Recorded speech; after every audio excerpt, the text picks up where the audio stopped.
What is up, folks, and welcome to another live stream. Week 4 is almost here, and I'm here to provide you with all of the injury updates I have, what I would do in these situations, and of course, I'm here to answer all of your fantasy football related questions ahead of Week 4. Starting to settle into the season.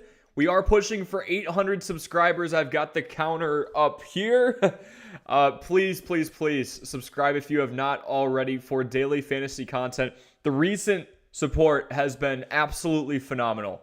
What all of you have been able to do to gather together and help us really build a great audience here, a really interactive community, seeing questions pop up in my feed almost every couple of hours when I'm in and out of work. I really appreciate a ton of it. So thank you so much for the support so far. 800 today would mean a ton. It's a goal of mine to get there by the end of the month. Originally, I was thinking around 750, and you guys just kept pouring it in. I keep grinding, trying to put about 3 to 4 videos out a week to prepare you best I can ahead of your fantasy football matchups, live streaming later in the week. If you guys are newer, here's the schedule we kind of have going on. We do pre-produced videos from Tuesday to Thursday, sometimes Friday. Ran a little late on the wide receiver rankings video going into week 4. That's going to be coming out tomorrow. But you're going to get those pre-produced videos first couple of days of the week starting on Tuesday as you kind of reflect and debrief from the prior week. And then we're going live as we get closer and closer to noon kickoff. I say noon because I'm in Central Standard Time, because I want to be able to answer your questions in live fashion. Around the clock, I am checking comments, but it's my goal here to just be as interactive as possible and help you, and I feel like that's the format that we got to get going here. If you got any suggestions, of course. But again, folks, please leave a like, please subscribe. 4 away from 800. Also, one more announcement before we get into the injury updates I have, and then your start-sit questions. I see JVL Leaks is already in the comment section below. Big W for you, man. Thanks for hopping in early. Ask any questions you have. The last announcement I have is, yes, the wide receiver rankings video is going to be coming out early tomorrow. I would say early afternoon, about when college football kicks off that first slate. So keep an eye out for that. But that's not going to stop me from answering any questions that you have regarding your wide receiver situation. Without further ado, folks, let's get into the injury updates that I have right now. We start with Daniel Bellinger, questionable against Seattle. Kind of a more minor update. I don't think there's a ton of Daniel Bellinger fantasy owners out there. The reason I think this is worthwhile and worth speaking about is because of the potential volume upgrade for Darren Waller. Now, Bellinger has honestly been a non-factor, to say the very least, so far, with only a couple of receptions to his name, but especially with Saquon Barkley's status at the moment, and we'll get to him in just a bit, that helps prove the point even more so. And now let's talk about Saquon Barkley, right? That brings us to Saquon Barkley. He was a limited participant in practice on Friday with the ankle injury. It is looking like he's more likely than not going to sit out week 4 and gear up to be 110% for week 5 with the Giants. Keep an eye on that for sure. I really did like the matchup against Seattle's front 7 at the moment, but these are the cards we're dealt. Gear up for a backup plan for Saquon Barkley. I would not wait out for that primetime game, and then all of a sudden, you got to scramble and go and get Matt Breida. And folks, we will have plug-in plays after this as well. I see we got Hey Animal in the chat saying Waller has all the metrics, but he can't do it on the field. It's been underwhelming so far, but Animal, I mean, we have a tight end market that is about as razor thin as it gets. So even with Waller underperforming compared to his expectations, we got to roll with what we have. Maybe trade him if you want to go for more elite talent. So we got Saquon Barkley and we got Daniel Bellinger. And next up, Deebo Samuel, the man in my thumbnail. Deebo Samuel is questionable going into his matchup against the Arizona Cardinals. Deebo Samuel and Brandon Ayuk have seemingly switched places as Ayuk now looks good to go. And Deebo Samuel is the one that is showing up as questionable. These guys were in opposite positions a couple of weeks ago. Not a couple of weeks, a couple of days ago, where Brandon Ayuk was the one who was questionable and Samuel looked good. Because of Samuel's unique role in San Francisco's offense, I think his absence could help both McCaffrey in the run and Ayuk in the pass. We do have San Francisco at 2 touchdown favorites, hovering around that 14-point mark over Arizona. I really do think that's going to warrant a run-heavy scheme, and San Francisco's top 10 in the league in run frequency anyway. So I would say feed CMC here for sure. Not that you'd ever think about not starting him, of course, but I think we get a little more usage with him and Brandon Ayuk with the Swiss Army knife in Deebo Samuel, supposedly looking questionable with a late week ribs injury. Miles Sanders questionable against Minnesota. He did not practice today, so Friday. does have a ribs injury. Chuba Hubbard would be the next person in line for more usage, somebody who knows this offense well. It's just going to be interesting to see if Carolina is even in a position to run if they have to get into a shootout with Minnesota's high-powered offense. Not too sure we see then Miles Sanders or Chuba Hubbard being fed a ton, whether it's Bryce Young or Andy Dalton under center. Jelly of the Month says, happy Friday. Burrow or Richardson, 6-point passing touchdowns. Because it's 6-point, I probably go Burrow. Although I will say, with Richardson's rushing upside, you really can't go wrong with either. Jelly of the Month, let's keep an eye on Joe Burrow's injury. If it looks like he's hobbled, if it looks like there's any reports that he's going to have to tough it out again this week, not the biggest fan of the play, and then I go with Richardson. But if Burrow's 100% in a 6-point passing touchdown format, we go with him.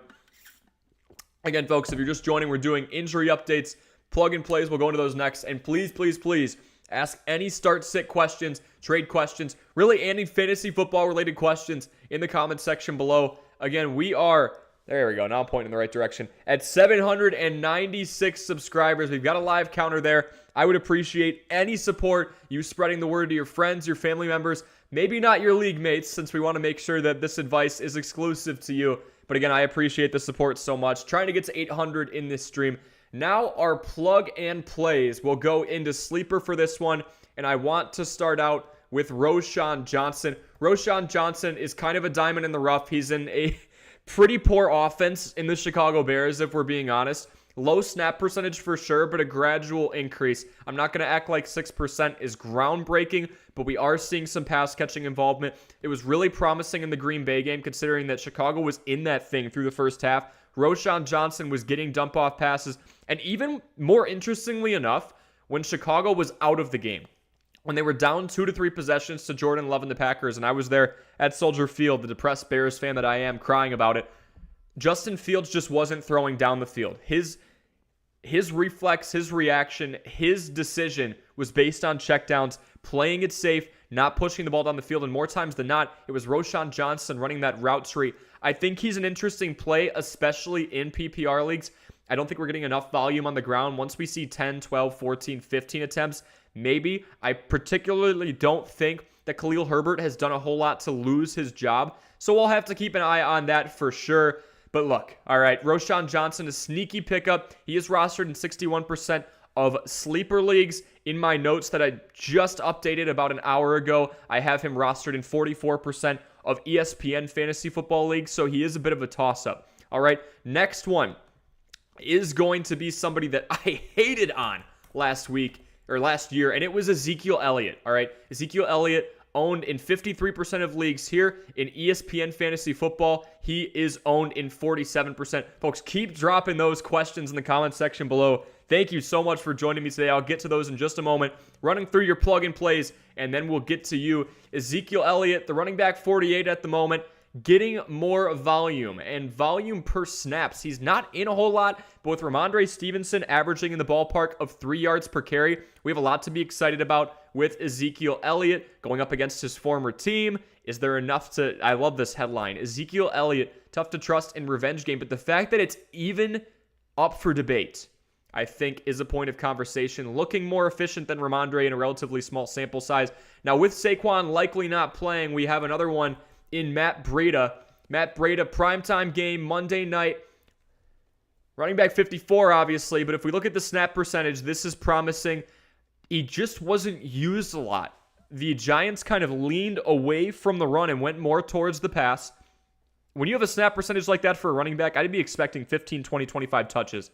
Efficient on the ground, did find the end zone, relatively involved as a pass catcher. We saw him as a speedster in San Francisco. I can't believe Matt Breida is only 28. Only owned in 33% of rosters right now. So if we're looking at somebody that, in a deeper league, we want to jump in and play, that's fine. Otherwise, I'd say he's a stash. Now, this is a really deep league play. Tyjae Spears, all right? When we look at Derrick Henry, and I talked about this a lot before coming into the season, we talk about somebody who, in all honesty, is turning 30. I expected to take maybe a half step back. So far, it looks like he's taken about 5 steps back. Derrick Henry only rushed for 20 yards on, I believe, 11 carries. The last time he had a yards total on the ground that low was January 16th of 2020. Book it, all right? I had that in a previous video. Pretty concerning. It was a playoff game 3-4 seasons ago. Just doesn't look efficient. Meanwhile, Tyjae Spears, I'm not going to sit here and say he's moving mountains, but the game against the Chargers was promising. Pretty weak front seven and bruised up defense as a whole. This is what I like. 3 yards, whatever, right? This is an extra 4.3 points. I think there's a lot to like here. And again, this is half-point PPR, so excuse this. I know that's probably not going to apply to a lot of you. Keep dropping those questions in, folks. We're over halfway home. 3 more plug-and plays, and then I got you on your questions. Hang around, leave a like, spread the word, and let's get to 800 subscribers at 796 right now, folks. Appreciate all of your support. Next guy, we're going to go under center with CJ Stroud. I did not expect this one. Possible offensive rookie of the year candidate. Obviously healthy so far, productive, a pair of multi-passing touchdown games, and the key with him, no interceptions. Had some fumble issues early on. He most recently played his cleanest game in a game that Houston was not supposed to win, but they ended up doing. Going to be a tough matchup against Pittsburgh, but if you're in a pinch, you do this, and an underrated stack is putting him with Tank Dell. Tank Dell probably not available in a lot of your leagues anymore. 81% rostered. A lot of people seeing that week 2 against Indianapolis was not a fluke. This is half-point PPR, and the man scored 23. The fact that we have somebody who is capitalizing on all 3 fronts and really pushing towards the third of the trifecta of factors that I talk about. If you've been a day one, you know what I'm going to bring up. Availability, opportunity, productivity. Availability. This guy's available. Opportunity. More and more snaps, more and more touches, more and more targets. Slow incline here, and he's also got some punt returns. Maybe he runs one back here or there. Who knows? And finally, productivity. Tank Dell is doing more with less. He's the 3rd wide receiver in terms of targets right now, behind Nico Collins and behind Robert Woods, yet we're still getting performances like this. I think he ends up being at least the wide receiver 2, maybe ahead of Robert Woods, who's a bit older, and this team starts to look forward to the future. Big Tank Dell fan. You're probably going to have to trade for him now. I'm not a big fan of trading at high value, that's for sure. But hey, all right. Last one, arguably the most underrated football player in the league right now from a fantasy perspective, as I pivot my camera over for some reason. Jake Ferguson, not jumping off the page for fantasy points per se, but what I love about him is he has the most red zone targets in the NFL. Yeah, I did not stutter. Not among tight ends. The most red zone targets in the NFL through 3 games with 9 of them. Jake Ferguson is a beast. Rookie out of Wisconsin, replacing Dalton Schultz. Dallas is known over the years to go out of their way to use their tight ends and involve them. If he can average around 5 to 6 targets, cool. He's only got 1 touchdown. The fact that he's leading this team over CeeDee Lamb, over Brandon Cooks, over Michael Gallup, over everybody in red zone targets, pretty promising in my opinion. And folks, there it is, 796. 4 more subscribers, and now we get to your questions, my favorite part of this whole thing. And you've got a lot for me. I love it. Hey Animal says Musgrave killed me. I thought Luke Musgrave would maybe get a little more involved, but in all honesty, Detroit might be the 3rd or 4th best team in the NFC. Hey Animal. I mean, we have the Eagles in no particular order. We have the Cowboys, and of course, we have the 49ers. Outside of that, the NFC South doesn't really scare me a whole lot. Those teams are playing against each other right now, so you've got a couple 2-1 records beating up on one another. Yeah, I don't know, right? Make COD great again says, please rank Burrow, Richardson, and Kirk Cousins rest of season. That's a good one. That is a really good one. Obviously, Joe Burrow, it's going to be completely dependent on the ankle injury, or the calf injury, excuse me. I'm still rolling with Joe Burrow. I have no problem taking Joe Burrow over the other two because he's got the most production over the course of the last couple of years. Richardson, the rookie, already having some injury issues, took some hard contact, got concussed, coming back. Kirk Cousins has the best receiver in the game at his disposal, and he might have somebody who's around the top 20 right now in Jordan Addison as well. This team does have to work from behind a lot, but Joe Burrow's got more touchdown production over the course of the last couple of years, more accurate, more fantasy friendly. We're going Joe Burrow and make COD great again. If this is a 4-point passing touchdown format, we're going to go Joe Burrow, Anthony Richardson, because he has looked electric both with his arms and his legs. A great duo to see. And then Kirk Cousins, but it's close. Brian, good to see you in here, man. Again, congrats on the win against me. I'm now 1-2 in my worst of firstly. We can cover that later as well for those of you interested. I drafted the worst possible fantasy football team, a ton of backups, took James Cook in the 4th round, and rebuilt my team from the ground up from there. So Brian says, Corey, making you work here. Start to lots of running back depth. That's what we like to see. Travis Etienne, Raheem Mostert, Devon Achane, Josh Jacobs, just acquired. All right, I like buying low. DeAndre Swift, PPR. Had David Montgomery on my bench, too worried about the injury to start him. Can't blame you. The Detroit Lions, Brian, confuse the crap out of me. They really do. Don't have much of an explanation for what they're doing right now. Obviously, Jahmyr Gibbs was slated as the secondary option, but when David Montgomery gets over 30 rushes, super interesting. Very hard to project, to say the very least. So interesting with Mostert and A-Chain, right? Do we really want to pick one? I think A-Chain long-term rest of season is going to get more. I think right now it is still Mostert's backfield. I'm a firm believer on selling high on Raheem Mostert, especially if you have a combination of the two. But Brian, if you want to wait a little bit to see more production out of Devon A-Chain to make sure it's not just an anomaly in a game where a team scored 70 points, which we don't see a lot of, that is fine with me. Mostert, I would start now against a Bills team allowing more than 5 yards per carry, believe it or not. Front seven hasn't been too strong. Mostert, ETN, Jacobs, that's tough. Josh Jacobs has a pretty good matchup. This is PPR. We're going to roll Mostert. And on top of that, Jacobs is playing the Chargers. Chargers, not the best front seven in the world. I think this could end up being a shootout. And Jacobs did look better. Involved as a pass catcher. Pretty reliable over the course of the last few years. Coming off a career year. The offensive line is just absolutely horrible. And then Travis Etienne, he's been Mr. Reliable for us. Is going up against an Atlanta team that's allowing less than 200 yards through the air per game. So does Jacksonville lean more on the run? I wish I could tell you. He looks more consistent right now. And honestly, just from a volume perspective and productivity perspective, we've got the pass catching upside that we have with Josh Jacobs. But we've also got this. And we've got some touchdown upside as well from that first week. I think ETN is going to be utilized a lot against a pretty tough Atlanta secondary. I'm going to go ETN and Mostert right now. It's tough. It's close. And you have a great problem, Brian. You have a ton of phenomenal running backs. I'd expect you to sell on some of those at some point. I do like the Josh Jacobs buy low. DeAndre Swift, it's interesting with him, right? Obviously getting more volume now. DeAndre Swift going up against Washington. I'm tempted. I really am. In PPR, we are going to need a touchdown on the ground since he's not too involved through the pass right now. Was more involved through the pass in Detroit. But DeAndre Swift, I'm going Mostert and then ETN/Swift. I would say choosing two out of those three. I am slightly leaning ETN just because of the focus on the run that I do think Jacksonville's going to have against that really tough secondary that now includes Jesse Bates in Atlanta. Hope that helps, Brian. We're going Mostert and then ETN or Swift. H-Chain we're going to let develop a little bit more. Maybe he burns us, but one good week, a 70-point game. I want to see some more data. Make COD great again says, I'm 2-1 in an 8-team PPR league. Excuse me, 1 second. All right, there we go.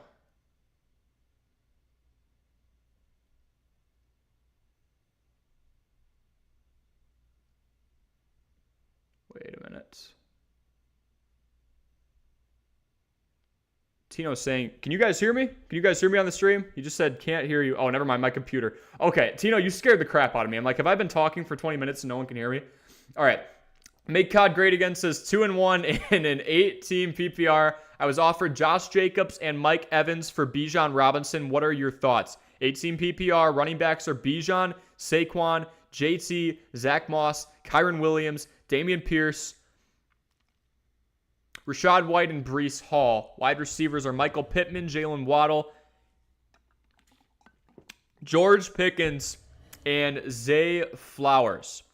So Josh Jacobs, obviously somebody who led the entire league in rushing last year. And Mike Evans, who seems to be the primary target for Baker Mayfield. Not the best catch percentage in the entire world, but he's being utilized a lot. Okay? So you're trying to add a little bit more. I mean, you are stacked at running back, in all honesty. You've got Saquon, although he is probably not going to play in week 4. So make COD great again. If you're looking for a long-term move, I mean, you've got Pittman, you've got Waddle, who's trending around the top 12 or 13 in my rankings right now to give you a spoiler. Pickens is picking up, and Zay Flowers. Chris Godwin's actually leading Tampa Bay in red zone targets over Mike Evans. Mike Evans has just been getting big chunk plays. And Baker didn't make the best decisions, albeit it was against a pretty tough Philadelphia defense. It's like pulling teeth against them to get any yards. You're 2-1. You've got an elite running back in a team that runs the ball more than almost anybody in the league. Make COD great again. I might sit here. I might sit with Bijan.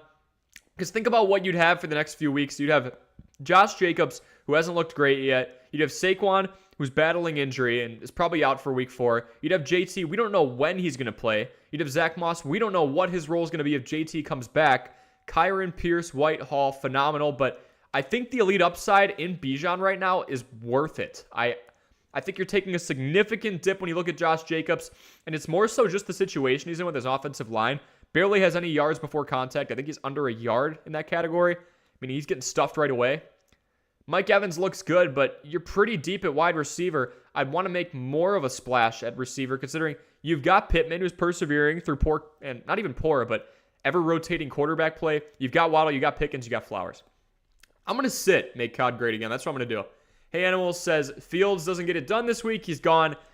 Yeah, I think it's Tyson Bagent. I have to look more into him. The Division II quarterback from Shepherd.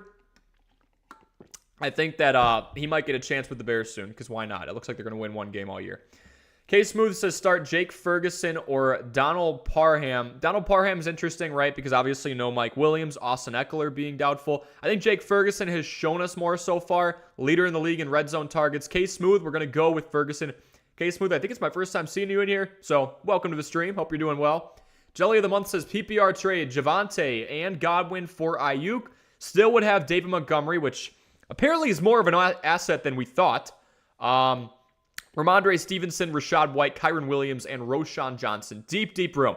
All right, PPR trade, Javonte and Godwin for Ayuk.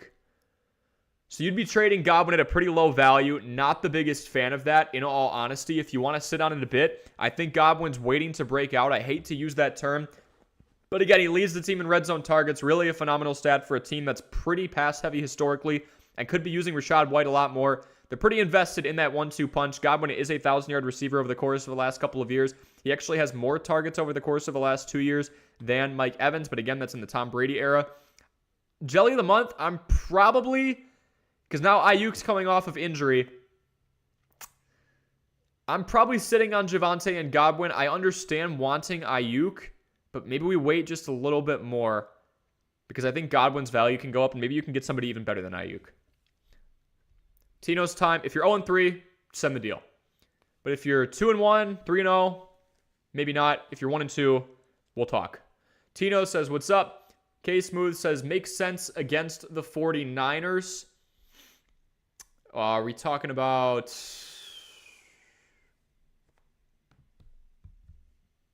trying to see which comment you're referring to.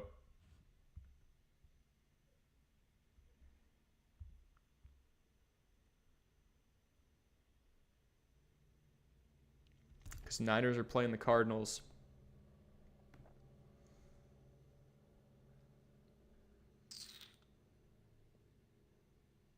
Okay, Smooth, I might need you to just clarify what you mean on the make sense against the 49ers. If it doesn't matter, it doesn't matter. But just want to make sure I'm answering all the questions correctly here. Did get 10.5 point. I'm forced to start him this week. Yeah, is Mostert a must start? Now, I think Mostert's a must start for a little bit.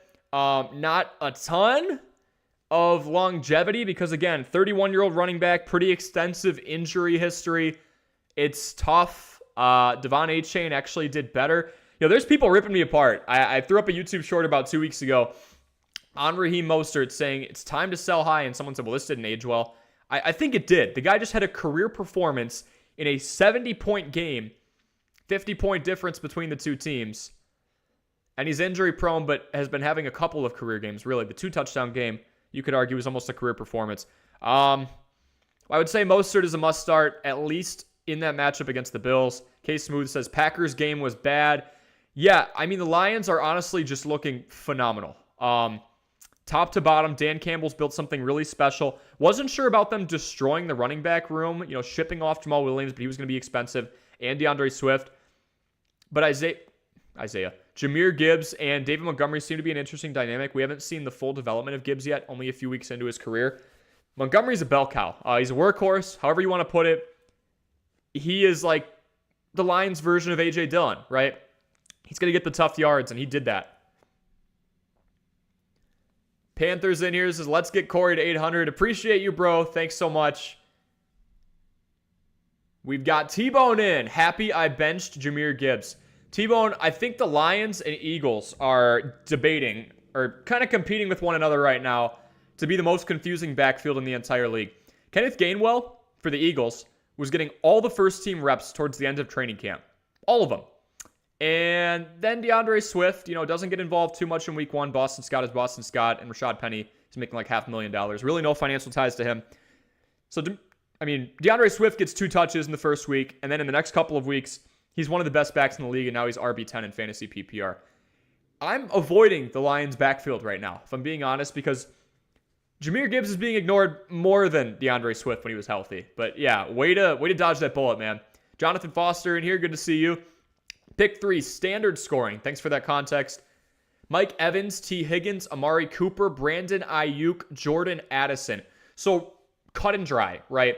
Right away, we're probably going to want to roll with the wide receiver ones from a volume perspective. We're not too worried about receptions. We're worried about big chunk plays and volume overall. Mike Evans fits the bill, all right? Definitely hovering around the top 10 because of his huge plays. Now, his stats are a little inflated because he tore the Chicago Bears apart, but I like Mike Evans there. He is the wide receiver one, getting a lot more attention from Baker, and it makes sense. Baker Mayfield has always been somebody who really likes to try and hit defenses over the top, and Mike Evans, big body, deep ball target, yeah. Not too much to debate there. 1 second. Sorry, folks. Just lost my comments. There we go. So I'm picking Mike Evans. T. Higgins, the wide receiver, too. He's caught 40% of his passes from Burrow right now. Burrow working off the bung calf. Not a big fan of testing that situation. Amari Cooper, wide receiver one in an offense that just lost Nick Chubb. And Jerome Ford, he looks okay, but it's hard to replace Nick Chubb. Yeah, I like Amari Cooper a lot, if we're being honest. Brandon Ayuk is going up against the Cardinals, and as of a couple of hours ago, I saw that the 49ers were 2 touchdown favorites. I think game script-wise, they're going to be running the ball a lot. Ayuk's going to need to get involved early or not at all. And then Jordan Addison, wide receiver 2. Obviously, decent matchup for the Vikings this week. But they could go run heavy as well. Because I think even though they are pretty bad, as they are 0-3, they're going up against a very young, inexperienced Panthers team.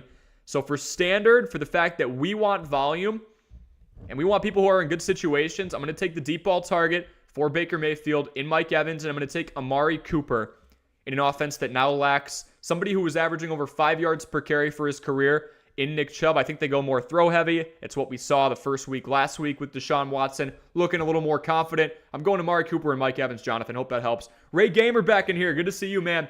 Starting quarterback Jalen Hurts, wide receiver 1 is Olave, wide receiver 2 is Metcalf, running back 1 started David Montgomery. Kudos to you, man. Latest report seeing that he would be the feature back. I like it a lot. Running back 2 is Zach Moss. Tight end is going to be TJ Hawkinson. Wow. All right. We are capitalizing on a lot of different situations here, especially Zach Moss and Monty.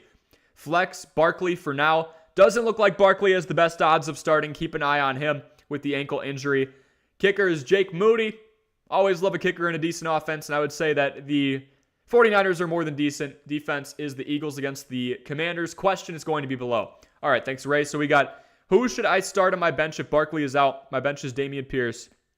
Kareem Hunt, Joshua Kelly, Christian Watson played. Romeo Doubs played. Jacoby Myers or Christian Kirk. Christian Kirk, tough matchup. Jacoby Myers, interesting for sure. And that team is probably going to be working from behind a lot. Is this PPR? I assume so. If Barkley is out and we want to go with a running back, Joshua Kelly's an interesting one.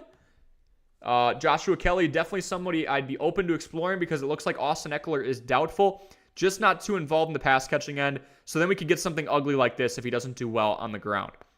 Jacoby Myers against that secondary is very promising. Kareem Hunt, did lose the running back 2 job to Jerome Ford in the offseason. Dameon Pierce, not too much of a pass catcher. CJ Stroud starting to get him involved, but again, I'm more of a fan of running backs on winning teams, or at least teams expected to come out on top. Romeo Doubs gone. Watson gone. Kirk, tough matchup. Oh, standard scoring. You said it at the end. Standard scoring. I'm probably going Jakobi Meyers. I think he still gets a lot of volume against the secondary of the Chargers. I do not blame you if you want to play Joshua Kelly, because outside of a little outlier here, he's relatively efficient, okay? We have this. We go to last year from a larger sample size. The guy does relatively well when he's available. I'm a decent fan of Joshua Kelly, but I'm leaning Jakobi Meyers. He's going up against a team that's allowing the most fantasy points per game through 3 weeks in the Chargers. K Smooth says, what do you think of my wide receivers? We've got Nico Collins, Puka Nacua, Christian Watson, Cortland Sutton. We got Mims and Quentin Johnson. I want to sell some of them next week. I think that Puka is going to be a sell at some point. I wouldn't prematurely do it until we have concrete answers on the Cooper Kupp situation. So that is one thing. I think you've got a deep wide receiver room. If you wanted to make a splash for an elite piece, you're going to sell Puka right before Cooper Kupp is back. Combine him with somebody like Christian Watson if he does well. The rest are kind of depth plays in Mims and Johnston. Sutton's just in a horrible offense. If you wanted to go Nico and Puka, you could probably go out and get somebody top 10. You could probably get somebody like a Deebo Samuel that's more reliable. Right now, you could get a lot more for Puka, but you got to play that game of understanding when Cooper Kupp's going to be back. You don't want to sell him rolling into week 4, and then he has a whole month still of being the wide receiver 1. Ray Gamer says, this person in my league is willing to give me Waddle next week. Planning on trading Zach Moss, Christian Kirk, and Romeo Doubs for Waddle. This would make my wide receiving core Olave, Metcalf, and Waddle. I like it a lot. I really do. Yeah, Ray, we've got an elite wide receiver we're going after in Jalen Waddle. Kirk and Doubs.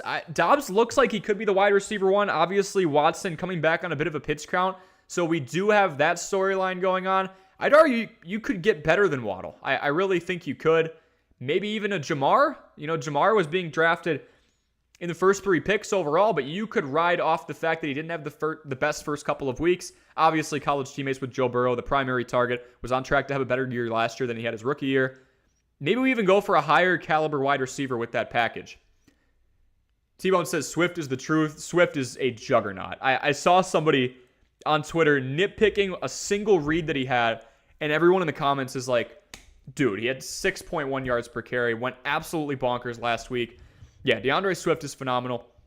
Ray Gamer says avoid trading Christian Watson. Just making sure I'm reading everything here. Oh, I gotcha. Okay. JAC says, with Eckler likely out, I need to decide running back 2, wide receiver 2, and flex. My options are Rachaad White, Adam Thielen, Jerry Jeudy, Calvin Ridley, and Joshua Kelly. Okay. Running back 2, wide receiver 2, and flex. I'm assuming this is PPR, judging by how I'm reading everything. Folks, again, we are at 797. Looking to hit 800 subscribers on the live stream. Drop that question in the comment section below. Trying to be thorough but efficient to get to all of you. Appreciate all of your support. I'll run through injuries again in just a moment. Otherwise, just look at the ticker right here. Again, any questions you've got, pop it in the comment section below. Leave a like, and let's get to 800 tonight. So thankful for all of you. On JAC's question here, running back 2 between Rachaad White and Joshua Kelly, basically. Rachaad White's got more pass catching upside. I'm likely going with him in a PPR situation. Then we're dealing with Adam Thielen, Jerry Jeudy, or Calvin Ridley. Calvin Ridley's got a tough matchup. Jerry Jeudy's not in the best offense. Adam Thielen, the sure-handed wide receiver 1, especially with Andy Dalton, was being used a lot more. I think I'm rolling Thielen there. Second option would probably be Ridley just because of the strength of the offense. Then JAC says, should I trade? And flex. If we were to pick a flex, I'd probably then go Ridley. So I'm thinking White, Thielen, Ridley, leaving out Jeudy and Kelly for PPR because of the pass catching upside is lacking in that department for Joshua Kelly, and Judy's just in a pretty poor offense at the moment. He's going against the Bears. He is going against the Bears, but I can't in my right mind take Jerry Jeudy over Calvin Ridley. Still has the most volume on the team, even though he's kind of plateaued since week 1. JC also says, should I trade Thielen and Laporta for Olave? Desperate because he has Kmet as tight end in a 10-man, so he offered me that. I have Goddard as my backup. Not confident in him, and love Laporta. Lots of volume competition in Philly, so I agree with that statement. Love Laporta, but love Olave. I I have Goddard as my, so that would be your tight end at the moment. Laporta gives us a lot of value here. Olave, pretty elite. I would say borderline elite wide receiver. We're looking around top 10. And now things get a little sticky with Derek Carr possibly being out for a week or two. Laporta and Thielen. I mean, Thielen is sky high with value right now. If you wanted to package Thielen, oh, I see what you're saying. You have Laporta right now. If you wanted to package Thielen and Goddard for Olave, see if they pull it off. Goddard is historically pretty efficient, pretty consistent in a tight end market where we're just looking for that. But I'm not sure I'd give up Thielen and Laporta at the moment. Just because if you're not too confident in Goddard, I do think you upgrade and go after Olave.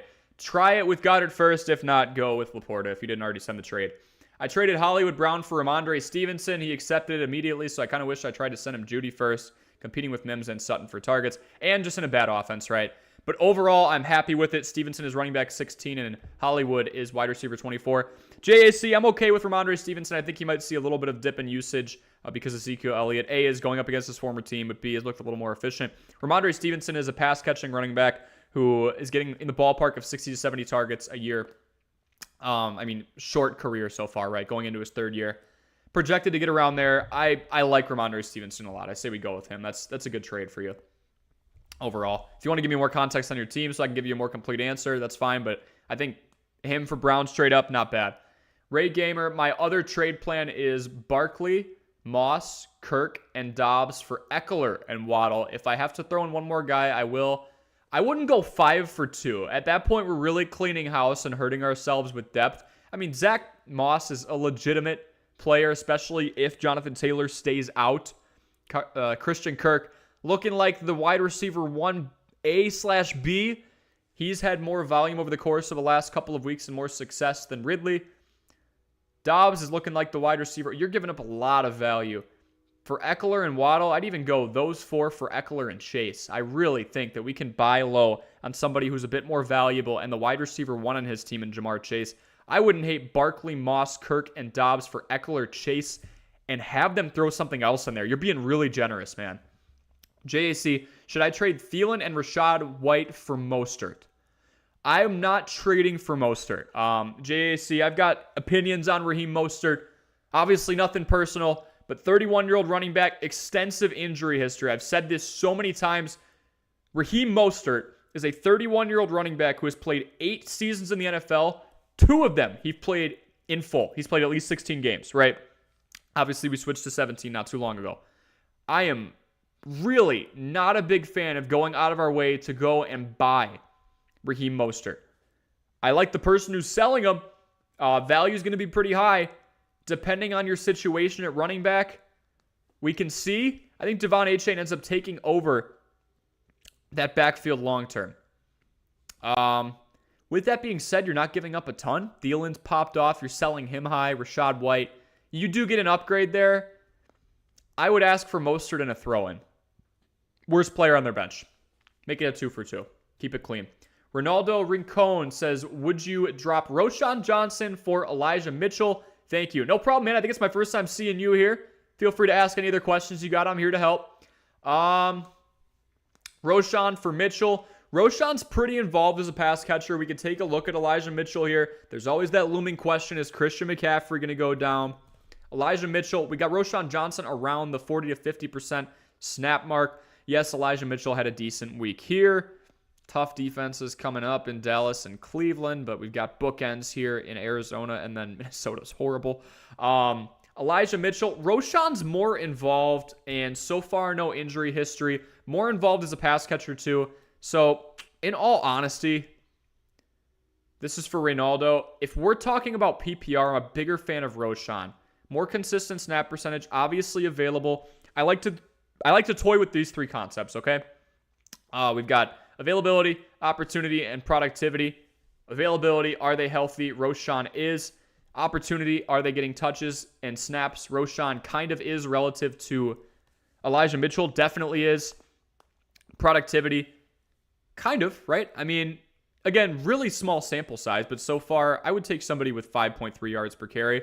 The problem is the Bears are so god-awful, they're not going to run the ball a ton. So that's the argument for Elijah Mitchell, right? I'm going Roschon still because of the pass-catching upside. Prey says pick 3. Good to see you in here, Prey. Pick 3, Kirk, Hopkins, Thielen. There are 3 there. I am assuming you mean 2. I lost last week because I started Hopkins over Thielen. I mean, tough, right? Because Hopkins, elite wide receiver over the course of a lot of years. Don't love Tennessee's offense. Don't really love Carolina's either. But Thielen, Andy Dalton went in and threw the ball 58 times. Who would have thought, right? So if we're picking 2 out of Kirk, Hopkins, and Thielen, I am probably taking Thielen. Kirk's got a tough matchup. A really tough matchup. Whereas Hopkins, I literally checked to see if this man's hurt like every other day, just to make sure. Hopkins, decent matchup. I probably go Hopkins, Thielen. Atlanta's secondary is pretty deadly. I'm going to be blunt with you. It's something they've been experiencing a weakness in for a while. But Atlanta's pretty deadly. They upgraded the secondary a ton, went out and got Bates. I'm a little scared with Christian Kirk here. But Hopkins and Thielen. I mean, we've still got a wide receiver 1 on a pretty solid offense. I think I'm going to go Kirk Thielen there. If we're going 2 out of 3. K-Smooth, this is my first time I found you from a video. Oh, I was saying why they weren't using Breida. Yeah, Breida against the San Francisco 49ers. Maybe not the best team to run against. And, you know, you're losing by a lot of points typically if you play the 49ers. K-Smooth, glad to see you here, man. Hope you're enjoying the content. Any other questions you have, please let me know. Ray Gamer says, the other team's running backs are only Gibson and Sanders, other than Eckler. Okay, so we're looking at that trade again.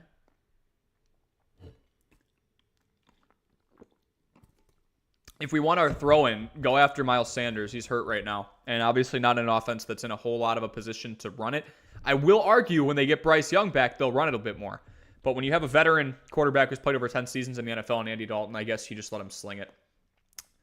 I was saying, why weren't they using Breida? We got to get a button so he can hear. I know, right? Jelly of the month, wide receiver 3 this week, PPR, Jacoby Myers. Sit for Godwin if Brian Hoyer starts. Yeah, if Brian Hoyer's starting, I am probably swapping for Godwin. I think that'd be a decent call.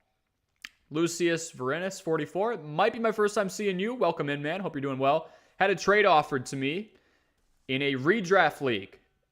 Me giving Jahmyr Gibbs for Mostert. What do you think? Thanks in advance. No problem, man. Here to help. Again, folks, leave a like and subscribe if you are able.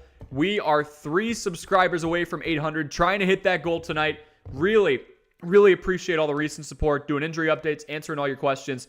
Grinding here on a Friday night. No place I'd rather be. So thank you so much. Please hit that subscribe button if you have not already for daily fantasy content. We've got our wide receiver rankings video coming out tomorrow as well.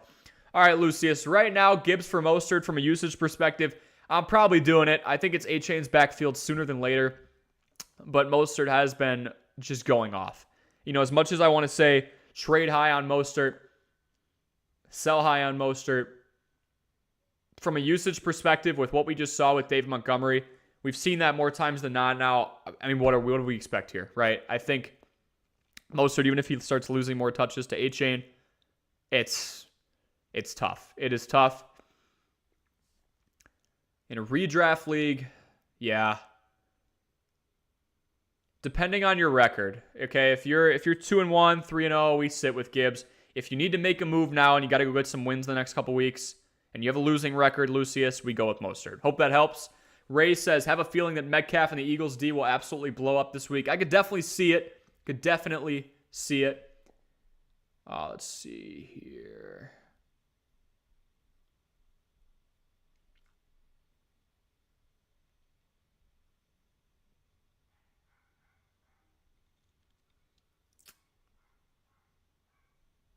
Ray says, picked up Jake Moody in week 2, and he's been the #1 kicker in fantasy. Loving him. Anytime we got an offense that's driving the ball goal line to goal line, even if there's a lot of extra points involved, we're going to do well. I tried to get really sweaty on kickers last year and look for teams that would move the ball a lot, but had horrible touchdown red zone percentages, so just a lot of field goals. And I think it helped a little bit. I think it helped a tiny bit. Picked up Jake Moody. Yeah, anytime you could pick up somebody who's doing well. Daniel Carlson, just a random one, has been number one a couple of years in a row. Jonathan Foster says, thank you, no problem. Anish, I think it's my first time seeing you here. Hope you're doing well. Just traded Jamar Chase, Alexander Madison, Chris Olave for CeeDee Lamb, Cooper Kupp, and Josh Jacobs. We bought low on Jacobs. I love the thought process. Running backs would be JT, Jacobs, and Kamara. Wide receivers would be Kupp, CeeDee, and Olave. 10-man PPR. How are we feeling? Kupp, CeeDee, and Olave. I mean, you potentially have 3 of the top 10 wide receivers in the NFL if everybody stays healthy. Mainly referring to Cooper Kupp, right? For Jamar Chase, I mean, we are selling a little high considering he had the one good week. I think he'll have a better year than Olave, but he could be in the same range as CeeDee Lamb, who was just outside the top 5 last year, or fringe top 5. Madison, not the most efficient back. Was pretty alarmed when I saw his 40-yard dash was in the 4.6s. I think it's 4.67. We're taking some risks. I'll be transparent with you. We've got JT. Hasn't played yet. Don't know when he's going to be back. Kamara, coming off the suspension. We'll see if there's any rust. Jacobs, horrible so far. Bad offensive line. But your wide receivers are elite. Cooper Kupp, CeeDee Lamb, Olave in a 10-man. To have those 3, to have that trade leverage, if you want to go back and get some more running back depth, that's fine. If everybody stays healthy, you might win your league. I mean, honestly, we were just playing a little bit of a risk game, but I respect it. Brian says, would you stream Ferguson then as a tight end? Higbee's still listed as questionable. Unsure if that would be wise, but he is out there in the free agency pool. Fun fact for you, Brian. Jake Ferguson leads all receivers, regardless of position, all pass catchers in red zone targets. I like Jake Ferguson in that high-powered offense. Tino, man, hopefully Kupp balls out. Brian, I would. Ferguson hasn't been bad. Honestly, yeah. Corey, are you waking up to watch the London game?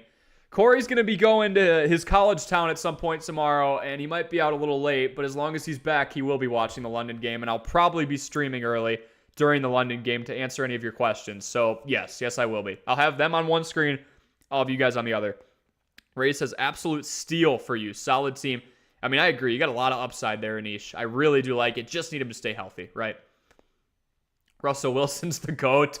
Sutton better than Judy. Right now it looks like it, especially with just availability in general.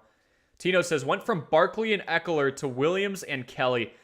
Yeah, the injuries have been horrible. I had Chubb and Eckler, and here we are, and Chubb's gone. Just an MCL? I really thought his leg snapped in half, but I guess not.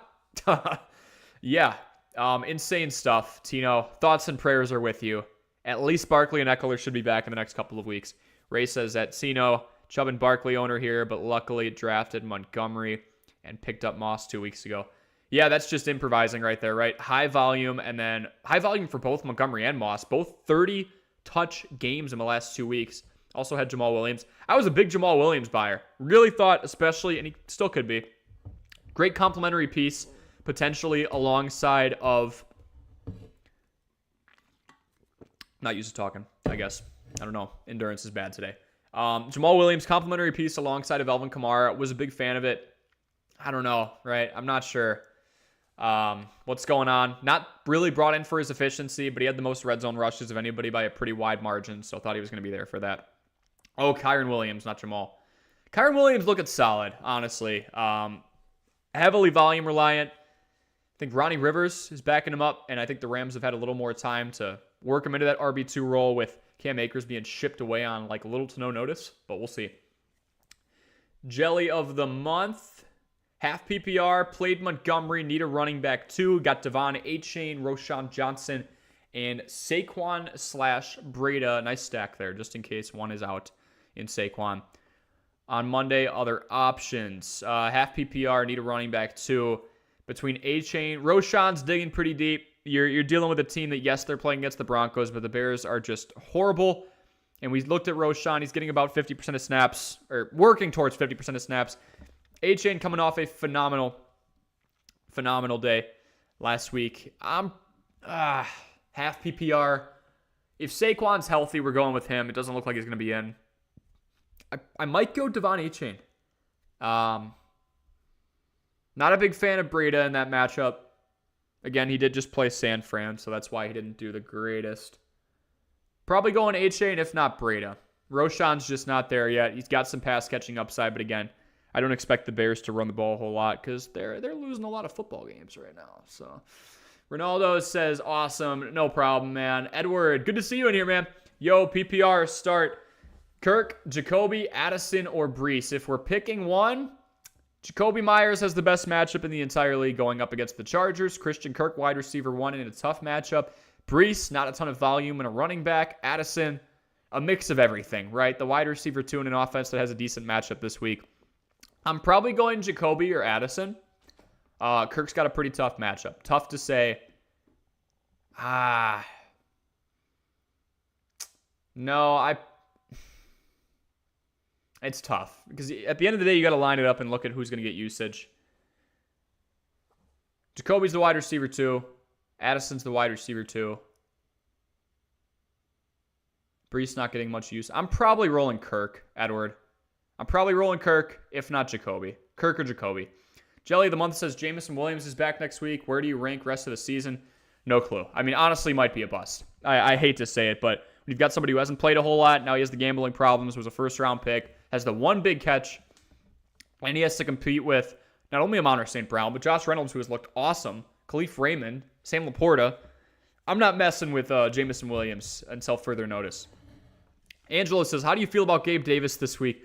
Angelo, I am a big Gabe Davis hater, and mostly because of what we saw last week again. Gabe Davis has tempted me in the past, right? I mean, holy bait. Only 4 targets. Only 4 targets. 1 reception for 35 yards and a touchdown, so he cheated his way into a double-digit fantasy performance.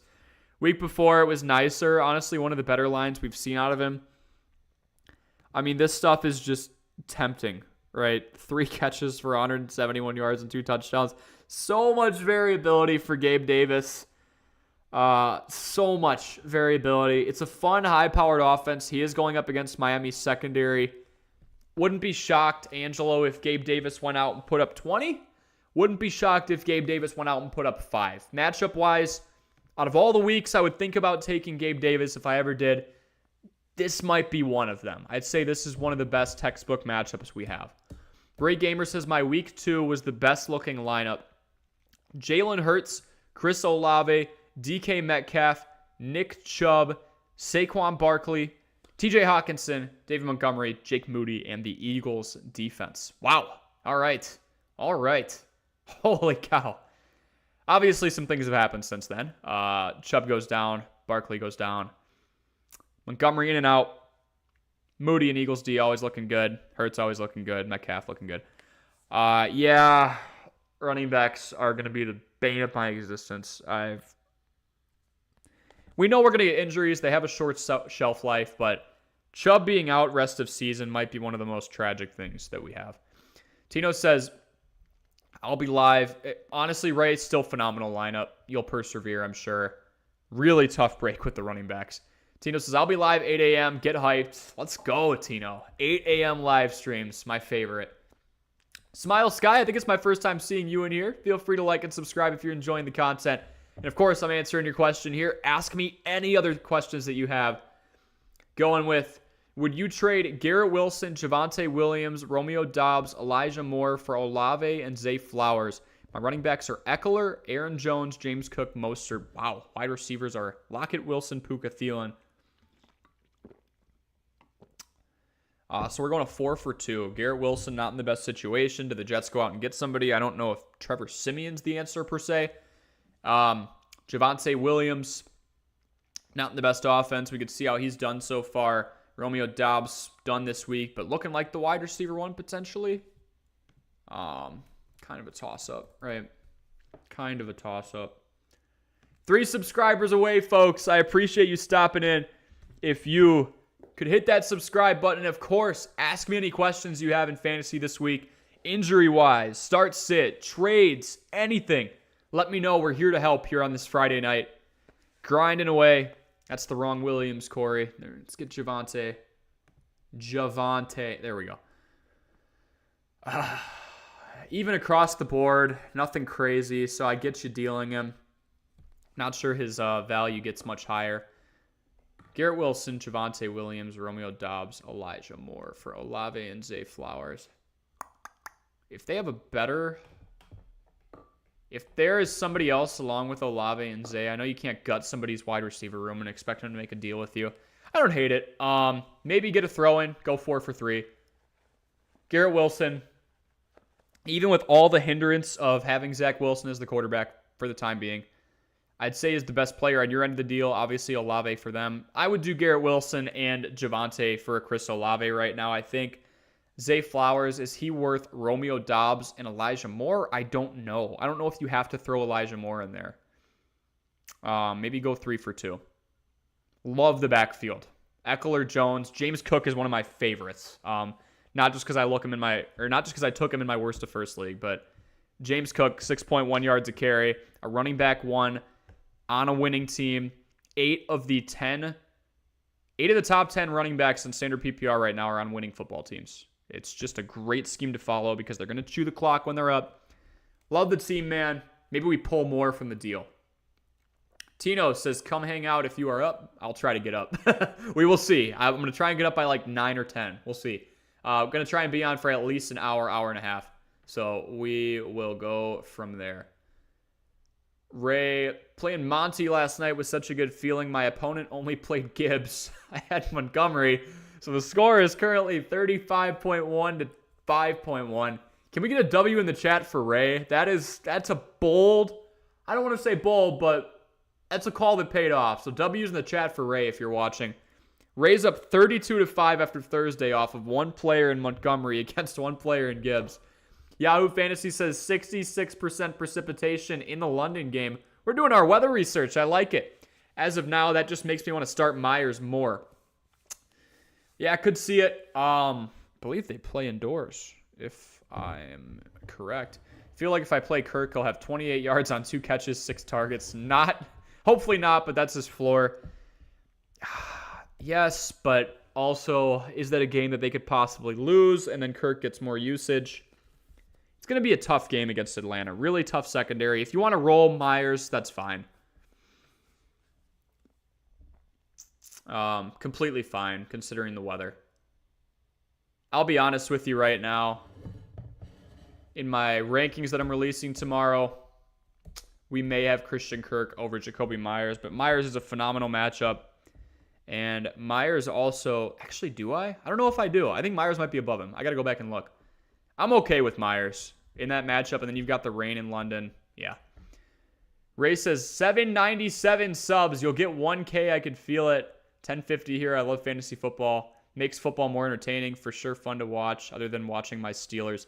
Zay Jones is out. Yeah, Zay Jones is out. Good to know. Ray, that's why I play fantasy football, because I'm a Bears fan. So, that's why I've gotten really into this. I'd rather control a team's fate than watch my own suffer. That's kind of where we're at for that. But yes, Ray, thank you. Again, folks, 3 subscribers away. Ask me any questions that you have in the comments section below. Trying to get through these as quick, efficiently, but as thorough as possible. Injury updates on the ticker. We are here every day, whether it's live streaming, releasing videos, releasing YouTube shorts, helping you out-research your fantasy opponent. So hit the subscribe button for that. We're up at 11 p.m. on a Friday, getting you the information you need ahead of Week 4. AS is in, saying 1 and 2. I got offered Mark Andrews, Tutu Atwell for Jerome Ford. Any suggestions? Or should I stay put? I just don't trust Henry and Kincaid. Plus the Lamar Andrews stack can help. I still have Ramondre, Swift, and James Cook. You had offered Mark Andrews and Tutu Atwell, and all you have to give up is Jerome Ford. And they did get Kareem Hunt, who, again, I don't think is going to take a ton of touches, but has a lot of experience in that offense. I'm taking that, AS. I am definitely taking Mark Andrews and Tutu Atwell. I think you win that by a country mile. I am a big fan of that. Let's pull the trigger on that right now. Definitely. 100%. All right. We've got Ray saying W. Yes, sir. Angelo, are there any other breakout tight ends on your watch list? I managed to stash Ferguson, and I drafted Njoku. No one wants to trade their tight ends in my league. Tight ends at a premium, man. I understand people hogging their tight ends. I really do. I can't blame them. I got to be honest. Cannot blame them at all. And folks, we just hit 798. Thank you so much, AS, for the new subscription. I appreciate you, man. AS saying, thanks, new subscriber. Everyone like and subscribe. Appreciate the love. 2 away from 800. That's the goal today. Grinding here on a Friday night, helping you rolling into week 4. Angelo, we got your breakout tight ends. Let's go into it. Managed to stash Ferguson. Big fan of Jake Ferguson because, again, leads the entire NFL in red zone targets. Jake Ferguson, if we just look in general, and actually let's go on ESPN Fantasy so we can get a better idea of availability. I was a big Juwan Johnson fan because Derek Carr historically has used tight ends at a pretty high frequency. The problem, the Cubs just got walked off. This has nothing to do with fantasy football, but I'm a Chicago fan through and through. If you don't know what's going on in Chicago sports right now, just look at any team. We get nothing. Nothing. Absolutely nothing. You guys are all I have. All 798 of you. So thank you very much. All right. So available tight ends. Right off the top, I think of Jake Ferguson. I think he could be fine there in terms of who's available on the market. It makes me so mad. I just keep thinking about, Chicago's been walked off 3 times in 4 nights. Okay. Yeah, we'll go all here just to kind of go down. Drafting Njoku is a pretty good move, especially with Nick Chubb out now. Tyler Higbee not playing as big of a role as I anticipated. Pat Freiermuth, top 5 last year in volume. We finally saw him wake up, touchdown reliant. Not a whole lot of targets. Seemed like he was one of Pickett's favorite targets, but now George Pickens looks to be hauling in a lot of volume. A ton, okay? So we've got that. Roster-wise, I'm going to roll with you here and go below 50. Kincaid, raw talent, high-powered offense. Haven't seen much from him yet. He's caught all but one of his targets. Musgrave's looking like a letdown short-term. Gerald Everett's an interesting one. Was this Angelo? It was Angelo.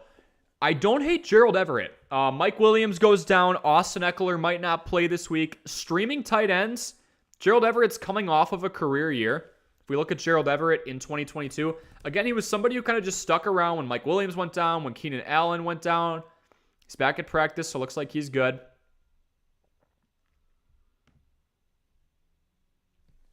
Career year. Across almost all fronts, receptions, targets, was healthy.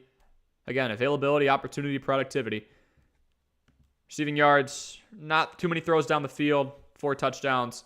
We don't need a ton in this tight end market. Gerald Everett, I would take 7 to 9 points from my tight end, and we're 2 for 3.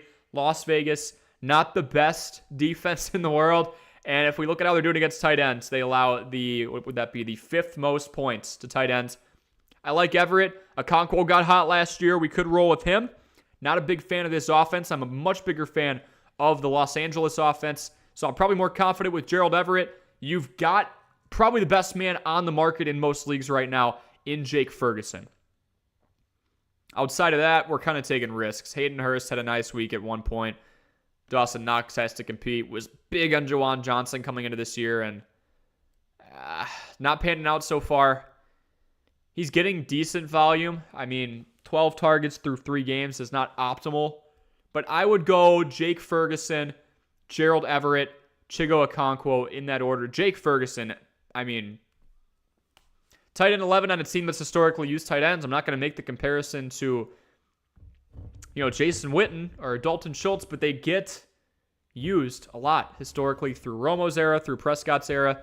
Ferguson's kind of getting the same love here. Averaging 6 targets per game. Nothing to complain about there. 9 red zone targets. Hope that helps, man. Got some more questions in here. Keep throwing them in, folks. 2 subscribers away from 800. Thank you so much for the support. I'll redo injury updates in 5 minutes here, but going to roll through some more of your questions. AS rolling another one in. 12-team PPR 1 quarterback, 1 tight end, 2 wide receivers, 2 running back, 1 flex. You are starting Lamar Jackson, Ramondre Stevenson, James Cook. Love James Cook on that team in the Bills that's projected to win a lot of games this year. Really think that's a smart move. 6.1 yards per carry. Pretty efficient so far. CeeDee Lamb, A.J. Brown, DeAndre Swift, Mark Andrews. I mean, Mark Andrews, the go-to guy for Lamar Jackson the last few years. DeAndre Swift, plenty of volume. After only getting the ball twice in week 1, he is now the running back 10 in standard PPR. A.J. Brown commanding volume over Devonta Smith after having the one rough week. Good bounce back in week 3. CeeDee Lamb, the wide receiver 1 in a high-powered offense. Lamar Jackson rushing upside. Love it. Christian Watson on the bench. Good call. Wasn't 100% back. Seemed like they're kind of pulling the reins on him. Jerry Jeudy against the Bears. Enticing, but not a great offense. That game could honestly finish 6-3. Jaylen Warren, pass catching upside, more efficient, more yards after contact per attempt than Najee Harris last year. Jerome Ford, wide receiver. Running back 1 for the rest of the year with Nick Chubb, obviously. Hunter, you have to fill me in on who Hunter is. Hunter Henry, maybe? Michael Thomas, wide receiver 2 now behind Olave, but healthy, that's the main part. And Tyler Algier, running back 2 and one of the most run-heavy offenses in the league. What trades do you recommend? Eckler, question mark. Yeah, if you want to go after Austin Eckler and get the 1-2 punch in Eckler and Cook, I'm fine with that. You could go Ramondre in a depth piece. Ramondre and you'd have to make a pretty good splash. Ramondre and Swift would get you Eckler. I don't think anybody on the bench would do it.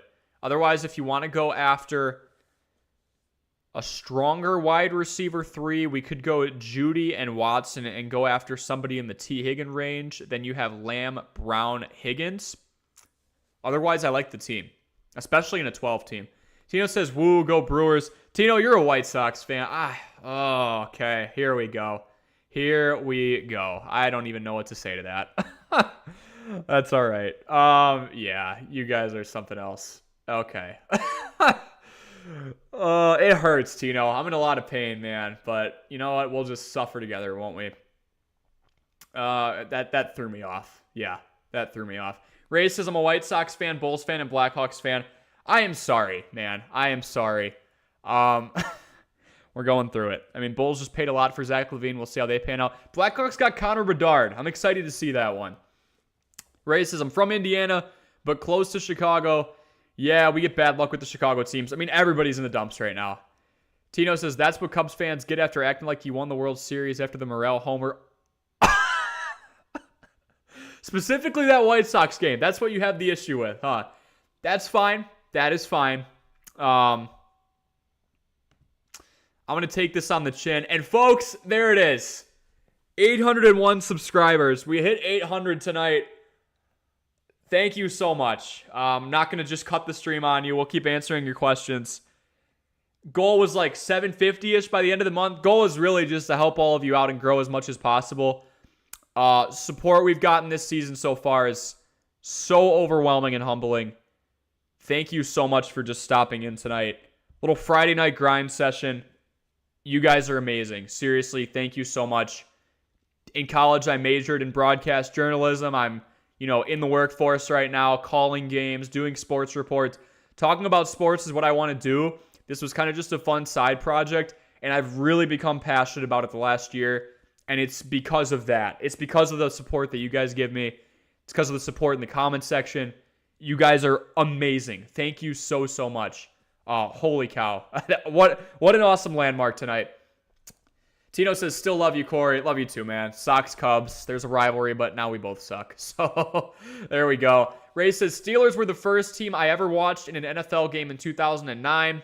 Can't blame me. That was a magical team on that Super Bowl run behind Big Ben, and I believe Santonio Holmes, right? So that's the reason I picked them, and love their jersey, and Big Ben, my favorite QB, and old stadium name. Yeah, terrible towels are an awesome tradition, man. Steelers, Cardinals, Super Bowl as well. I was very young. Ray, I would have been 9. I do remember the toe tap. Pretty cool game. Against Larry Fitz as well. Very, very awesome matchup for sure. Steelers are a historic franchise. Lots of success. Angelo says, thanks as always. No problem, my man. AS says, also got Atwell. Good stuff.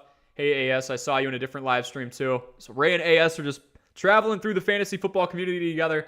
Tino says 801. I appreciate it, man. Thank you so much. AS, no more Ford. Alrighty. Jerome Ford, really? Oh, with the, I gotcha. Ray says, congratulations on 800 subs. Thank you, man. Tino says, still love you. Love you too, man. Tino's been a day one as well. Tino has supported me since day one. We've gone on each other's live streams. We've, done everything we can to promote each other's channels. Tino live streams like hours and hours a day. He puts in far more time than I do, and I'm really trying to commit my life to this thing. So follow Tino's time if you are. He's in the comments section right now. Into WWE, into fantasy football, into anything sports. He covers it all. I'm more just in this one niche. Ray says, Barkley for Eckler straight up. I thought about that, but I wanted the flex option too to complete my starters. Barkley for Eckler I'd be okay with because Eckler's got so much pass catching upside. 107 receptions, the most among running backs last year. Yeah, I mean, I'm okay with it. I honestly am. I think it'd be a decent deal. You're going pretty lateral, but for the most part, not much to hate there. I'd go Barkley for Eckler straight up. Both injured too, so we're not giving up anything either way. And we've got Aura. Good to see you in here. I think it's my first time seeing you in this stream, so welcome aboard. Says, hey there. Currently 1-2. Need to start 3. Need some advice. Let's go. Ray says, keeping my fingers crossed for next week for sure. We've got Jacoby. Oh, 1 second. Comments are going. They're moving.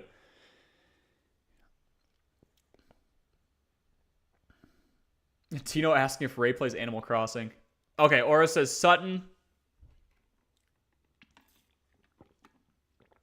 Sutton, Christian Kirk, Nico Collins, Tutu Atwell, Jacoby Myers. Jacoby Myers goes up against the team allowing the most fantasy points per game to wide receivers. So I'm probably going to go with Jacoby Myers, regardless of what's going on under center there. Tutu Atwell, consistent, right? I'll spoil it for you right now ahead of my wide receiver rankings video that I'll be editing once I hop off tonight, and it'll be up tomorrow morning for you all. 1 through 25, we give you fringe candidates as well. Really thorough explanations. It'll be about a 15-minute video. I will tell you, Jacoby is in my standings. Tutu's in there as well. Kirk is in there. Cortland Sutton, sure, he's going against the Bears. I hate relying on bad offenses to do well. It's such a random drawing. We don't have any consistent trends. Sutton and Judy are injury prone.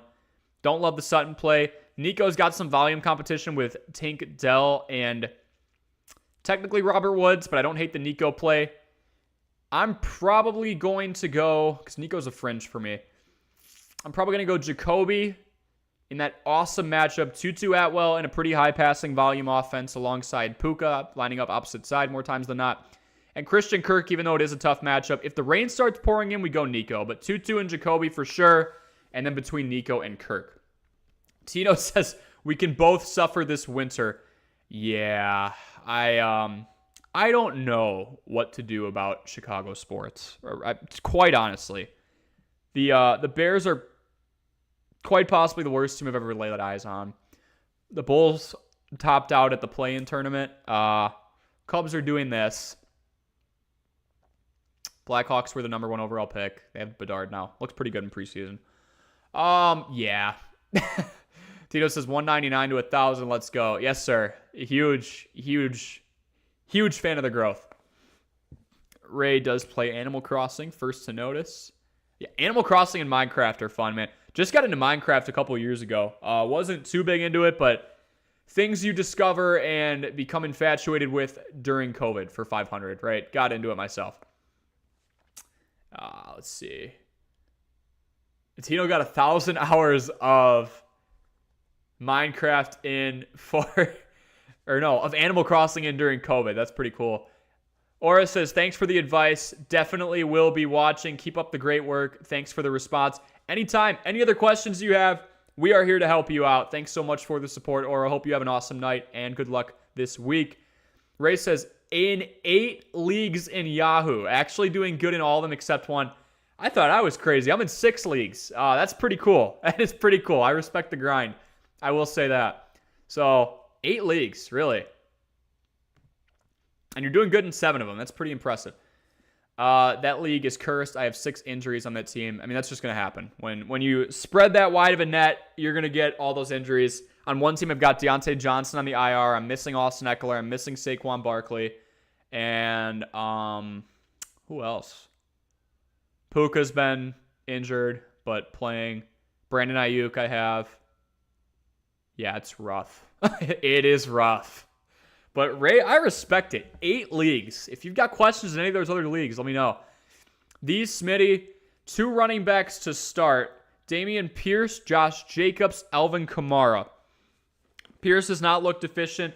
We're taking some risk by going with Kamara coming into, the season after being suspended the first 3 weeks. I kind of just want to sit back, but I do believe that Kamara blows Pierce out of the water here. Just because of the pass catching upside, we don't need much. If we look at Dameon Pierce and his pass catching involvement, not the best. Go back to sleeper here.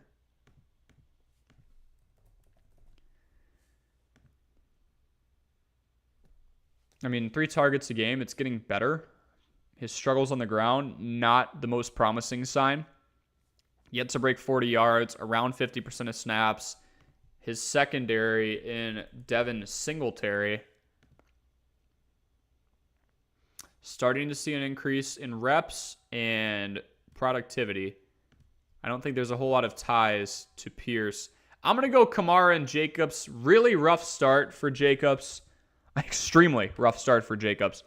But, not the best offensive line coming off a career year. I think we roll there. Going up against the Chargers, weak-ish front 7. Derwin James is out and up, but it really impacts the run. But if he breaks to the 3rd level, it does. Bruised up defense that gives up a lot of points. We'll go Jacobs, Kamara. Ray says, I still have fantasy baseball going on. Ray, I'm in a fantasy baseball league, man. That is something I cannot maintain. Maybe one day I'll add it to a channel. If it's this one or a separate one. That drives me bananas. Fantasy baseball. I can do basketball. I can do football. Baseball is a literal everyday grind for 162 days. Yes, there's the week-by-week format. Just nuts. Last week in fantasy baseball. Yep.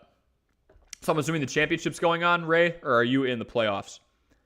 Ray says, I really hope that Pierce gets back to normal. That offensive line is not fully healthy, so hopefully things get back to normal when everyone is healthy. I mean, Ray, it's a throw-heavy scheme, too. I did not expect C.J. Stroud to be airing it out. And, Ray, we've also got to understand, even though the Texans look okay, they went out and shocked everybody against the Jags, it's a team that's projected to win 4.5 to 5 times a game. It's a team that's projected to win 4.5 to 5 times this season, meaning they're going to have to go throw heavy just to stay in games. They're going to be facing some deep deficits. I think Pierce could possibly be losing some touches to Devin Singletary from what I just showed you guys. Last year, he looked great most of the year. He did, and then he kind of dwindled down towards the end. Their passing game looked pretty good, too. Ray, we need Dameon Pierce to be more than just that one-dimensional bell cow back on the ground. We need pass-catching involvement, especially in a PPR in a PPR format. These Smitty, 2 wide receivers to start. Nico Collins, DK, Ayuk, or Evans. Ayuk, healthy. Debo might not be. If Debo's out, Ayuk will be an interesting play. Going up against the Cardinals where this team, 2 touchdown favorites, they're going to have to, Ayuk's going to have to be involved early. Otherwise, I think it ends up being a run-heavy game, and we enjoy CMC. Right? Collins has competition with Robert Woods and, more importantly, Tank Dell. Mike Evans, the favorite target of Baker Mayfield.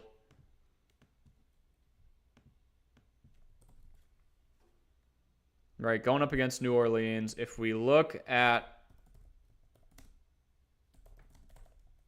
Folks, thanks so much for stopping in, by the way. Hitting 800 subscribers today. That is unfathomable. Month and a half ago, we were sitting in the low 600s, and was still thankful for that. But this is awesome growth. Glad to be building a community here, and you guys are hilarious. You're into fantasy football. You're passionate like I am. You're asking questions, and I've gotten some awesome messages from you in terms of, even if some results don't pan out, just teaching you what stats matter to me, what stats historically indicate success for the future as we try and battle through this crazy concept that is fantasy football. Yeah, Mike Evans is by far and away the favorite target here. We've got somebody with a target share percentage of over 30%. Mike Evans, a pretty strong candidate against New Orleans. This is for the Smitty. I like Evans here. Colin says volume competition with Dell and Woods. I don't think Woods is going to last too long. DK in prime time or Ayuk? I'm going to go DK in prime time. Ayuk, maybe I'll lean a little bit more towards him. Smitty, if Debo is out, Evans is by far and away the favorite target. Ayuk kind of competing with Debo, but he's in a game where San Francisco is favored by 14 points, so they're probably going to go to a more run-heavy scheme if they do, in fact, blow the Cardinals out of the water. Now, if you humoristically don't think that the Cardinals are going to get blown out of the water and they stay in it, things might get interesting. But I'm thinking DK and Mike Evans here. Collins has a lot of volume competition.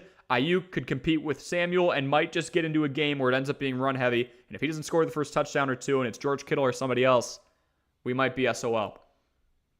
DK and Evans is what Ray Gamer says. Yeah, kind of agreeing with that. Brian says, congrats on the 800. Next up, 1,000. Brian, you've been around since day one. I appreciate the support. Thanks so much. We'll see when we get to 1,000, but yeah, 800 is an awesome accomplishment. So thank you all so much. Ray says, basketball's fun. I'm in 2 championships out of 6. Yeah, I'm cool with basketball. Baseball is something I'm going to have to gain an appreciation for. I was a play-by-play announcer for a collegiate baseball team, a college summer bat team, Kenosha Kingfish in the Northwoods League if you want to look them up. So I'm very invested in baseball. I would say it's my favorite sport. But watching and analytics-wise for fantasy, I'd say mainly analytics-wise for fantasy, football is just more sustainable. You have the whole week to kind of prepare. Baseball, it's ongoing. You got the law of large numbers where you really have to ask yourself, who's going to average out? We're not playing really game by game. Each game doesn't have a ton of significance. If somebody goes 0 for 4, you're fine, which is a cool concept. But football's got a little more thrill in it, I would say, for fantasy. Baseball is probably my favorite sport. So, I mean, I still stick around it. Basketball is a good happy medium. Brian says, I did fantasy hockey for the first time in years and forgot how much of a grind it is. You can basically swap out players each day. Lost interest by Christmas. Yeah, I don't blame you. Again, it's one of those grueling ones. It's just going to take you a while to really understand that I'm in for the long haul here, aren't I? Right. Ray says, agreed. That's why I will probably trade him next week because this guy's desperate for running backs. Ray, we're looking at, yeah, with Dameon Pierce. I don't blame you.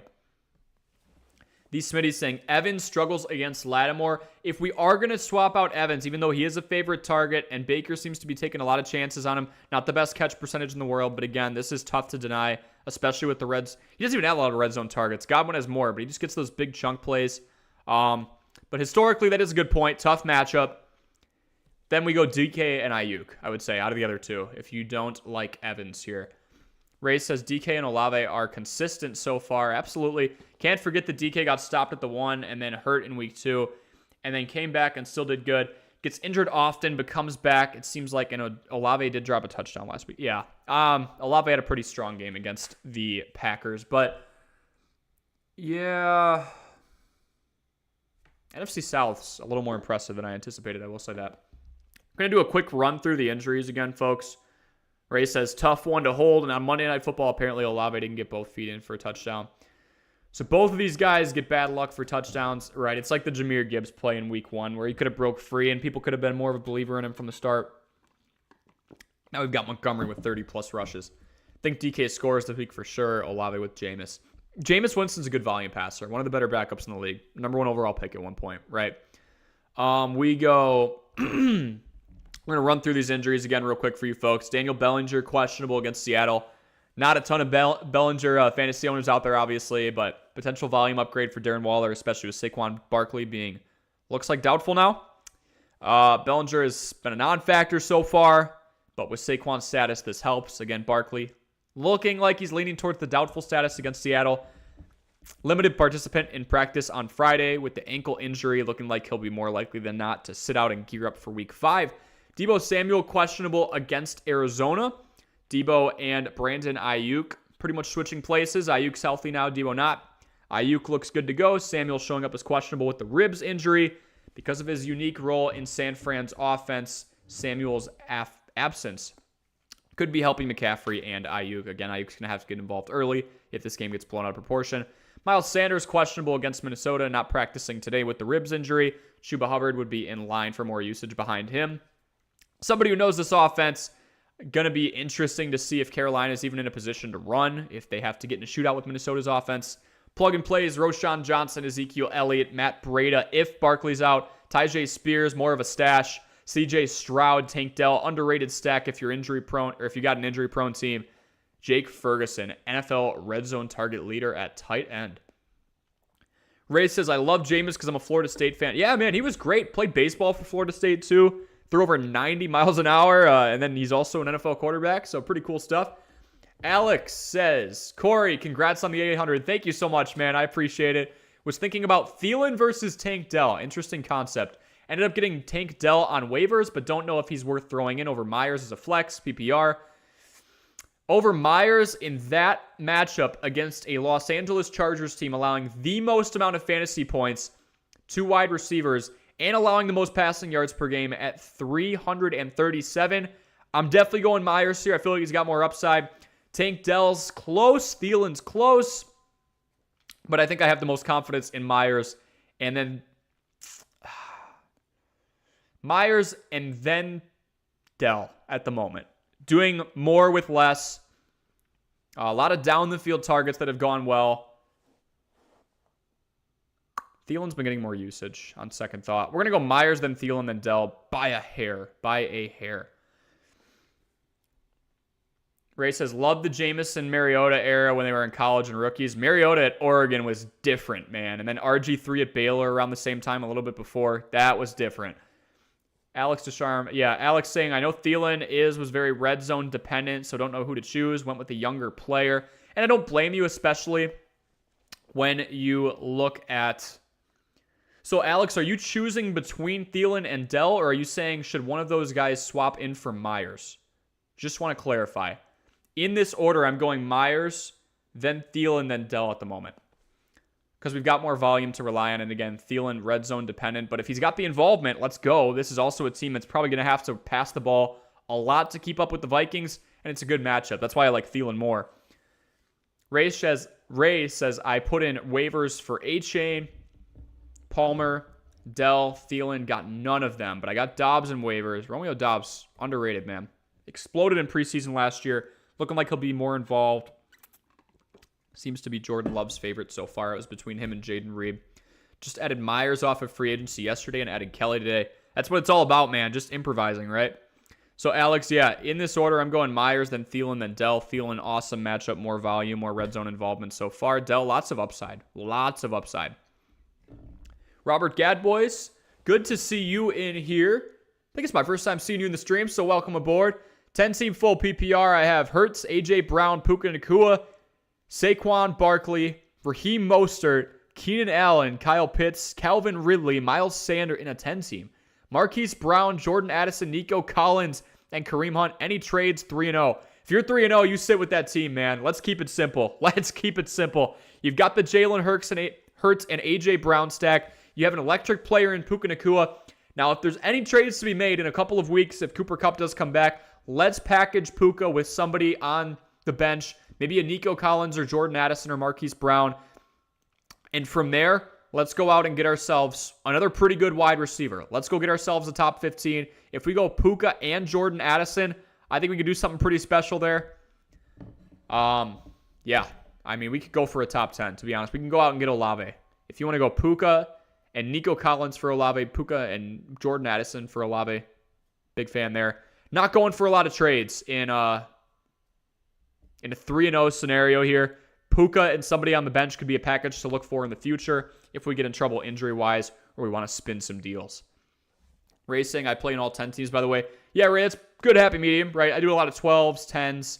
There's 114 I'm in. That really stretches you a lot, but yeah. Robert says, thank you. No problem, man. Any other questions you have, leave them in the comments section below. Our goal is to hit 800. You folks helped us hit 801. Now 802. Thank you so much. Oh my gosh. You guys are awesome. I'm literally over the moon right now. Thank you. It means a lot to me. I know it's a silly number, but seeing the support grow means a ton. It's something I've wanted to do for a long time. Very involved in sports broadcasting. Gave the whole spiel when we hit 800. Got a little emotional. But sports broadcasting major in college. I work for ESPN Beaver Dam in Wisconsin now, so I call games. I do sports reports. I follow sports a lot. This is supposed to be something on the side. And now I dedicate probably 15 to 20 hours a week at least, live stream prepping, video prepping, doing shorts, answering your comments, doing research before I answer your comments to make sure you have a thorough answer. You guys are awesome. So yeah, no problem, Robert. Ray says, last year I was in a 12 team in Sleeper for two of your teams. You were in a 12 team league. Okay. But this year I just decided to play in Yahoo only, but also got one league in ESPN with my friends. Yeah, ESPN's solid. Sleeper is awesome, man. Sleeper, I mean, when you can get snap percentage at your disposal, obviously you get reports across the board. No, I mean, anytime you can get just random. You've got targets, receptions, yards per target, yards per catch. Touchdown snap percentage is huge for depth running backs. You can go back and see how they've done historically, which I think is pretty interesting when you've got, someone middle of the road like Dallas Goedert, where you're going, all right, what's he going to be if the offense looks relatively the same? We want to play the law of large numbers game. All right, historically, he's going to be between 10 and 20, right? So, cool stuff to look at there. Yeah, all good apps, right? Ray says, NFL Fantasy app is so buggy. I can't even get in the app anymore, Ray. I literally have to use the browser application. It's so, yeah, not the biggest fan of NFL Fantasy at the moment. Hopefully some updates go through. Very frustrating. Quit playing on that app this year. Did join a real draft one time and somehow it was drafting a different person's team and then it logged me out. Wow. Yeah, never again. I don't blame you. I do not blame you. I can't blame you. All right, folks. 802 is pretty surreal. I just want to say that again. Thanks so much for your support. Ray says, had Evans last year when he wasn't that great, but man, he's looking good this year. Mayfield loves targeting him. Mayfield loves to chuck the ball. Evans is a big ball target. I think it's a match made in heaven here. Folks, I'm going to wrap the stream at that. Thank you so much, not only for watching, not only for liking, and not only for commenting and subscribing and getting us over 800, but for just constantly being here. I will be live streaming for sure Sunday morning, possibly at some point tomorrow. Most likely not, but I'll be interacting with comments. We do have, these are things you will be seeing. Tomorrow morning, wide receiver rankings video from 1 to 25. We've got Fringe as well. Sunday morning, live stream, last second, here to help you guys in live time at all times. Please comment on any video. You could do this live stream. You could do the wide receiver rankings video tomorrow, running back rankings video we released a couple days ago. Any of that, please ask me your start, sit, and trade questions for sure. Last one I'll answer here. The Smitty, 2 QB PPR league. Mahomes, Cousins, DK, Evans, Ayuk, Collins, Jacobs, Pierce, Kamara, Hunt, Laporta. 2-0-1. You tied. Are there any trades to be made? If we want to sell somebody kind of high, I think Nico Collins is still going to be pretty involved. But if you did like Collins and I like Laporta a lot. Just to stay on your team. I'd sit. Good record. Solid team. Good depth. Not a whole lot of injury issues right now. We need Jacobs to turn the corner. We need Kamara to live up to it, considering we've missed him for 3 weeks. But good team, the Smitty. Thank you, Raid Gamer. Thank you to all of you. You are all awesome. Thank you for joining, supporting. Drop any questions I was unable to answer in the comment section below. Like and subscribe if this stream helped you out at all. And have a wonderful night, everyone. Thank you so much again. I'm over the moon. I hope you all do very well in fantasy, and we will see you either in a video tomorrow or in a live stream on Sunday morning.